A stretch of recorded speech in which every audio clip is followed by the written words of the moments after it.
मी गुलाब पाटील एक छोटासा शेतकरी आणि एक सामाजिक कार्यकर्ता आहे.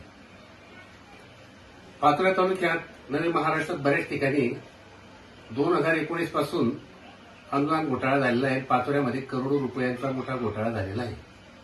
पण त्याच्यात राजकीय असो, सामाजिक असो किंवा पत्रकार असो, त्याच्यात फारसं गांभीर्य त्यांना वाटत नाही.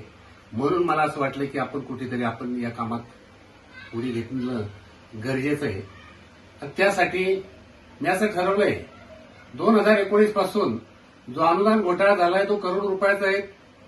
आणि त्या ठिकाणी तहसीलदार सांगतायत की आम्ही आर्थिक गुन्हे शाखेकडे तो गुन्हा वर्ग केलेला आहे. वास्तविक गुन्हेगार फार मोठे मोठे आहेत, बरेच आहेत, त्यांच्यावर गुन्हे दाखल झाले पाहिजेत. परंतु जे गुन्हेगार आहेत तेच फिर्यादी आहेत, तेच चौकशी अधिकारी आहेत. म्हणजे हा कुठेतरी शेतकऱ्यांना अन्याय आहे.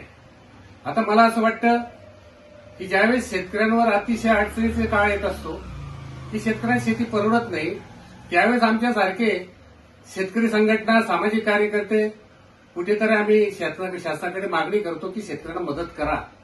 आणि त्यावेळेस सरकार नाही झाला असतो, इच्छा नसताना त्यांना शेतकऱ्यांना मदत करावी लागते. पण ती मदत देखील हे जे मधले दलाल आहेत, तहसीलदार असेल, त्यांचे कर्मचारी असतील किंवा कोणी अजून राजकीय वर्ग असत असेल, हे एकत्र जमून फार मोठ्या प्रमाणात घोटाळा केलेला आहे. आणि तो पैसा दुसरीकडे वर्ग करून स्वतः ताब्यात घेतलेला आहे. तो शेतकऱ्यांच्या नावावर तो पैसा आलेला नाही आणि शेतकऱ्यांना त्यातील तर फारसं एवढं कळत नाही. म्हणून मी शासनाला अशी विनंती करतो, इथं कोणी पैसे खाल्लेत, कोणी घेतलेत, कोणी नाही घेतलेत, त्याच्याशी मला घेणं देणं नाही. परंतु तुम्ही जनतेसाठी पैसा दिला होता, शेतकऱ्यांसाठी पैसे दिला होता, आणि तो पैसा तुम्हाला जर देणं शक्य नसेल, ती चौकशी तुम्ही करा. मला बाकीचं घेणं देणं नाही. शासनाच्या तिजोरीतील ताबडतोब तो पैसा शेतकऱ्याच्या खात्यावर वर्ग करा. कारण शेतकरी रोज आत्महत्या करतोय.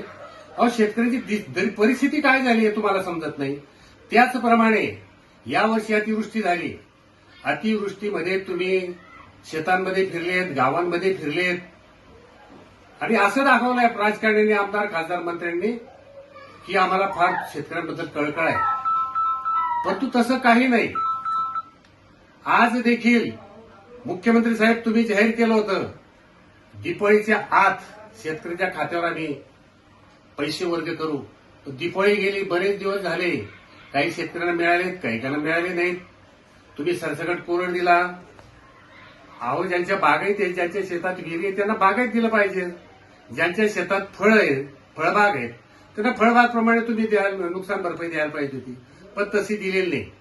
त्याचप्रमाणे आज कापूस खरेदी चालू आहे. त्या ठिकाणी संपूर्ण कापूस हा व्यापाऱ्यांचा खरेदी होतोय. शेतकऱ्यांना भाव मिळत नाही. 6,062-63 प्रमाणे भाव दिला जातोय. मका खरेदी तुम्ही पावसाळ्यात सुरू करतात, कारण तोपर्यंत शेतकऱ्यांचे माल विकला जातो. गोडाऊन व्यापाऱ्यांचे भरले जातात, आणि ते गोडाऊन तुम्ही शासन गोडाऊन भाड्यात देऊन ते गोडाऊनच्या गोडाऊन तुम्ही खरेदी करत असतात. या सगळ्या मागण्या घेऊन त्याचप्रमाणे अनेक व्यापारी शेतकऱ्यांना कापसा संदर्भात फसवतात. करोडो रुपयाच्या पाचोरा तालुक्यामध्ये फसवणूक झाली. कापसाच्या व्यापाऱ्यांनी शेतकऱ्यांची फसवणूक केली. या सगळ्या गोष्टींना शेतकऱ्यांना न्याय मिळाला पाहिजे. त्यासाठी मी दिनांक 23 जानेवारी सुभाषचंद्र बोस यांची जयंती आहे, तसेच जगद्गुरू तुकाराम महाराज यांची देखील जयंती आहे. आणि या जयंतीच्या दिवशी मी आमरण उपोषणाला बसणार आहे. त्यानंतर जे काही होणार असेल ते मागण्या मान्य झाल्या, ठीक आहे. एक तर माझी बाजूला क्रेडिट तयार होईल, नाही तर मागण्या मान्य होतील. या शेवटचा शब्द मी या ठिकाणी देतो. मी या तालुक्यातल्या, महाराष्ट्रातल्या जनतेला एकच विनंती करतो की आपण आपल्या हक्कासाठी लढायला पाहिजे. आता मरणं थांबवा, लढणं सुरू करा. आता भगतसिंगांची सारखी आपली तयारी असली पाहिजे. ज्याप्रमाणे भगतसिंग लढले आणि फासावर गेलेत, त्याप्रमाणे आपण रडत बसायचं आणि आत्महत्या करण्यापेक्षा कोणाला तरी मारायचंय आपल्याला. आणि या उद्देशाने मी आता आमरण उपोषणाला बसणार आहे. एवढेच मी या ठिकाणी जाहीर करतो. ज्या ज्या शेतकऱ्यांना मला मदत करायची असेल, आर्थिक नकोय, शेतकऱ्यांसाठी मग मी बसतोय. शेतकऱ्यांनी आलं पाहिजेत, बसलं पाहिजेत. यासाठी मी आपली वाट पाहतोय. इन्क्लाब जिंदाबाद. जय जवान जय किसान.